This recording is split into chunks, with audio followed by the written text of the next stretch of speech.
Right breaking చూస్తున్నాం. చిలకలూరిపేట టీడీపీకి shock తగిలింది. మర్రి రాజశేఖర్ ను టీడీపీలో చేర్చుకోవడానికి నిరసిస్తూ చిలకలూరిపేట టీడీపీ మండల అధ్యక్షుడు బండారుపల్లి సత్యనారాయణ రాజీనామా చేశారు. మర్రి రాజశేఖర్ టీడీపీ వ్యతిరేక ఉగ్రవాది అని ఆయన విమర్శించారు. తన ఆవేదనను అధిష్టానానికి తెలియజేశామని, పట్టించుకోకుండా ఆయనను పార్టీలో చేర్చుకున్నారని ఆవేదన వ్యక్తం చేశారు. 8 సంవత్సరాలు మండల పార్టీ అధ్యక్షుడిగా కొనసాగుతున్నానని, ఇప్పుడు తీవ్ర ఆవేదనలో ఉన్నానని తెలిపారు. పార్టీలో పనిచేసిన వారికి విలువ లేదు, అందుకే పదవికి రాజీనామా చేస్తున్నానని తెలిపారు.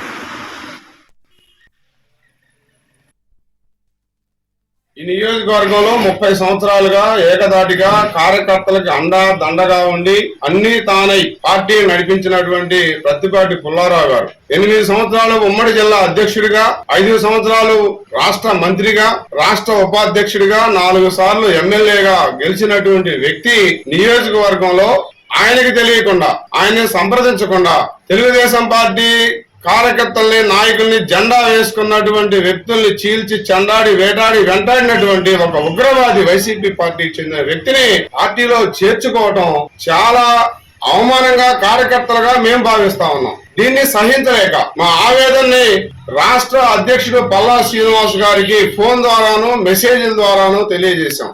మరి ఇటువంటి వ్యక్తిని కనీసం పుల్లారావు గారికి సమాచారం లేకుండా, వాళ్ళిద్దరిని కూర్చోబెట్టి మాట్లాడకుండా, ముఖ్య ద్వితీయ శ్రేణి నాయకులకు చెప్పకుండా ఏ విధంగా తెలుగుదేశం పార్టీ ఇతని పార్టీలో చేర్చుకుంటుంది, ఏ విధంగా రేపు మీ గ్రామాల్లో, మండలాల్లో, నియోజకవర్గంలో కలిసి పనిచేయాలి.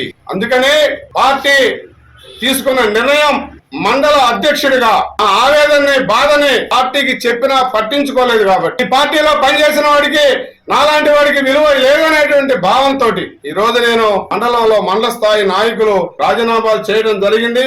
పార్టీ పదవులకి ఇంకా అనేక మంది చేస్తారు. మర్రి రాజశేఖర్ తో కలిసి ప్రయాణం చేయడం అనేది జరిగేది కాదు. మా క్రియాశీలక రాజకీయానికి మేము ఈ రోజు నుంచి దూరంగా. రైట్, ఇక మర్రి రాజశేఖర్ రెడ్డి టీడీపీలో చేరారు. దీనికి వ్యతిరేకంగా బండారు సత్యనారాయణ అయితే రాజీనామా చేశారు. దీనికి సంబంధించి మరిన్ని డీటెయిల్స్ రమేష్ అందిస్తారు. రమేష్, దీనికి టీడీపీ అధిష్టానం ఏం సమాధానం చెప్పే అవకాశం ఉందంటారు? శిరీష, ఏదైతే మర్రి రాజశేఖర్ ఎమ్మెల్సీగా ఉన్నటువంటి మర్రి రాజశేఖర్ వైసీపీ పార్టీకి, అదే విధంగా పూర్తి స్థాయిలో కూడా ఎమ్మెల్సీ పదవికి కూడా రాజీనామా చేశాడు. ఈ నేపథ్యంలోనే ఆయన కొంతకాలంగా అజ్ఞాతంలో ఉన్నటువంటి నేపథ్యంలో ఎట్టకేళ్ళకి కూడా నిన్న సాయంత్రం చంద్రబాబు సమక్షంలో కూడా టీడీపీ తీర్థం పుచ్చుకున్నారు. అయితే టీడీపీలో చేరినప్పటి నుంచి కూడా అటు టీడీపీ వర్గాల నుంచి కూడా తీవ్ర వ్యతిరేకత వినపడుతుంది. ఏదైతే మండల పార్టీ అధ్యక్షుడు ఈదర సత్యం కూడా ప్రెస్ మీడియా సమావేశం ఏర్పాటు చేశారు, రాజీనామా చేశారు. అదేవిధంగా ఆయనతో పాటు మరికొందరు నేతలు కూడా మూకమండిగా కూడా రాజీనామాలకి సిద్ధమయ్యారు. ఎందుకంటే ముందస్తుగా కూడా పార్టీ అధిష్టానానికి ఒక హెచ్చరికలు జారీ చేశారు. ఏదైతే మర్రి రాజశేఖర్ చేసినటువంటి, అంటే 2004 నుంచి ఆయన చేసినటువంటి అరాచకాలు గాని, ఆయన ఉగ్రవాదిగా ఆయన పరిగణించారు. ఒక టీడీపీ నేతగా, సీనియర్ నేతగా అటు పట్టిపాటి పుల్లారావుకు సంబంధించినటువంటి గెలుపులో కీలక పాత్ర పోషించినటువంటి సత్యనారాయణ మండల పార్టీ అధ్యక్షుడిగా ఉన్నాడు. సీనియర్ నేతగా ఉన్నటువంటి నేపథ్యంలో ఆయన ఘాటైన వ్యాఖ్యలు చేశారు మర్రి రాజశేఖర్ పైన. ఏదైతే లోకల్ గా ఉన్నటువంటి నేతల అభిప్రాయం తీసుకోకుండా ఎలా పార్టీలో చేర్చుకుంటారంటూ కూడా చంద్రబాబుని స్వయంగా ప్రశ్నించారు. అదేవిధంగా ఇక్కడ ఉన్నటువంటి యంత్రాంగానికి, ఎందుకంటే కీలకంగా నిన్న మనం చూసాం చంద్రబాబు దగ్గర కండవా కప్పుకునేటువంటి సమయంలో ఎంపీ లావు శ్రీకృష్ణదేవరాయలు పక్కనే ఉన్నారు. ఆయనే స్వయంగా పార్టీలో తీసుకొచ్చిన దగ్గర నుంచి కానీ, అదేవిధంగా పార్టీలో చేర్చేంత వరకు కూడా కీలకంగా ఉన్నటువంటి నేపథ్యంలో కూడా మర్రి రాజశేఖర్ పార్టీలో చేరడానికి ఎంపీ లావు శ్రీకృష్ణదేవరాయలు కీలక పాత్ర పోషించినటువంటి నేపథ్యంలో కూడా టీడీపీ శ్రేణులు కూడా లావు శ్రీకృష్ణదేవరాయల పైన కూడా తీవ్ర అసంతృప్తితో ఉన్నటువంటి పరిస్థితి అయితే కనపడుతుంది. ఎందుకంటే వైసీపీలో ఉన్నప్పుడు కూడా ఎంపీ లావు శ్రీకృష్ణదేవరాయలు అనేక వ్యవహారాల్లో కూడా పూర్తి స్థాయిలో కూడా మరి విభేదాలు సృష్టించి కార్యకర్తల మధ్య గొడవలు సృష్టించినటువంటి సందర్భాలు మనం చూస్తున్నాం. ఈ నేపథ్యంలోనే ఈ రోజు మర్రి రాజశేఖర్ తీసుకొచ్చిన తర్వాత కూడా ఒక్కసారిగా కూడా అటు చిలకలూరుపేట నియోజకవర్గంలో బగ్గుమన్నాయి.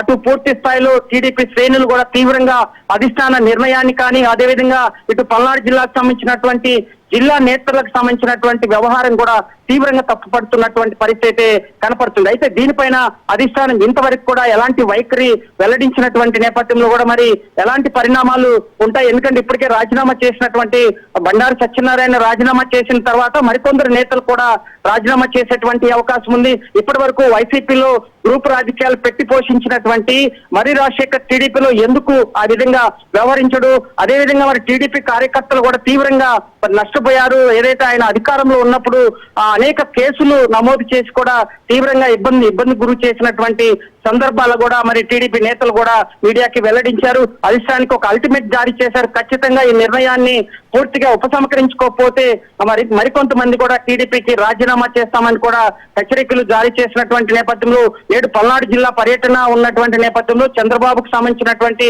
పర్యటనలో కూడా కొంత ఇదే విషయాన్ని కూడా చంద్రబాబు దృష్టికి తీసుకువెళ్లినటువంటి నేపథ్యంలో చంద్రబాబు ఎలాంటి నిర్ణయం తీసుకుంటాడనేది కూడా వేచి చూడాలి. ఏది ఏమైనా మర్రి రాజశేఖర్ రాకతో కూడా టీడీపీ రెండు వర్గాలుగా కూడా విడిపోయేటటువంటి అవకాశం ఉంది. ఎందుకంటే ఇప్పటి వరకు వైసీపీలో రెండు వర్గాల మధ్య చిలకలూరుపేట నియోజకవర్గం నలిగిపోయినటువంటి నేపథ్యంలో మరోసారి టీడీపీకి ఇదే విషయం కూడా పునరావృతం అయ్యేటువంటి అవకాశం ఉంది. ఈ నేపథ్యంలోనే టీడీపీ సీనియర్ నేతలు ముందస్తుగా కూడా అధిష్టానానికి ఒక హెచ్చరికలు జారీ చేసినటువంటి నేపథ్యంలో అధిష్టానం ఏ విధంగా దీన్ని ఎలా పరిష్కరిస్తుంది, అదేవిధంగా పార్టీలోకి తీసుకొచ్చినటువంటి నేపథ్యంలో మర్రి రాజశేఖర్ కి ఎలాంటి ప్రాధాన్యత ఇస్తుంది, వీరి మధ్య గొడవలు ఉన్నటువంటి నేపథ్యంలో ఈ గొడవలు అధిష్టానం ఏ విధంగా పరిష్కరిస్తుంది కూడా వేచి చూడాల్సినటువంటి పరిస్థితి కనపడుతుంది. ఖచ్చితంగా లావు శ్రీకృష్ణదేవరాయల వ్యవహారం పైన మాత్రం ఖచ్చితంగా టీడీపీ శ్రేణులు కూడా తీవ్ర అసంతృప్తితో ఉన్నారు. దీనిపైన కూడా మరి టీడీపీ నేతలు అదేవిధంగా స్థానిక ఎమ్మెల్యే పట్టిపాటి పుల్లారావు సీనియర్ నేతగా ఉన్నారు, మాజీ మంత్రి, అదేవిధంగా పార్టీలో కీలక నేతగా ఉన్నటువంటి నేపథ్యంలో ఇంతవరకు కూడా పట్టిపాటి పుల్లారావు ఇంతవరకు ఎలాంటి విషయం కూడా మాట్లాడినటువంటి నేపథ్యంలో కూడా ఆయన వైఖరి ఎలా వెల్లడిస్తారు, అధిష్టానం ఏ విధంగా దీన్ని పరిష్కరిస్తుందని కూడా వేచి చూడాల్సినటువంటి పరిస్థితి కనపడుతుంది. Sirisha. Right, thank you Ramesh.